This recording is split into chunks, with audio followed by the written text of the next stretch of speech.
প্রান্তিক বাংলা, সত্য প্রকাশে বদ্ধপরিকর। নামখানার মৌসুমী দ্বীপের বালিয়াড়াতে বটতলা নদীর 800 মিটার বাঁধ ভেঙে গিয়েছে। বিস্তীর্ণ এলাকাতেও নোনা জলে প্লাবিত হয়েছে। এই পরিস্থিতিতে আতঙ্কের মধ্যে রয়েছেন এলাকাবাসী। পরিস্থিতি খুব খারাপ, আমরা থাকতে পারছি না এখানে। নদী মানতে আমরা পাকাপোক্ত চাই, না হলে আমরা বাঁচতে পারবো না এখানে, আর থাকতেও পারবো না। প্রতি বছরে এরকম হয়ে যায়, আমরা কি করে, গরিব মানুষ কি করে বসবাস করবো এখানে? আমাদের তো কোথাও জায়গা নেই, থাকার জায়গা নেই। যেখানে সেখানে এই বর্ষাকালে এই সময় চলে যেতে হয়। আমরা বাড়ি থেকে কতদিন ছেড়ে চলবো আমরা এরকম?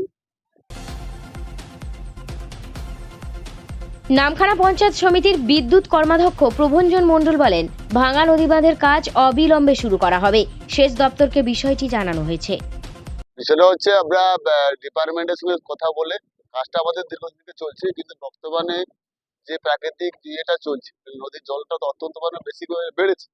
তো সে জায়গায় দাঁড়িয়ে আজকের কিন্তু এতদিন পর্যন্ত ঠিক ছিল, আজকের এই জ্বরটাই কিন্তু বাঁধটা ওয়াশ আমরা টোটালটাই ডিপার্টমেন্টের সাথে কথা বলেছি, এসডিও সাহেব এসের সঙ্গে এবং বিডিও সাহেবের সঙ্গে।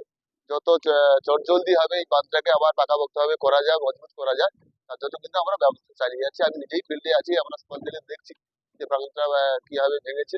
তার জন্য আমরা ডিপার্টমেন্টের থেকে খরচ দিচ্ছি, ওনারাও আসছেন এখানে এসে যাতে তাড়াতাড়ি করে আবার সম্পূর্ণভাবে রিপেয়ারিং করা যায়, তার জন্য কিন্তু আমরা চেষ্টাটা চালিয়ে যাচ্ছি। নামখানা থেকে প্রান্তিক বাংলা নিউজ টিম।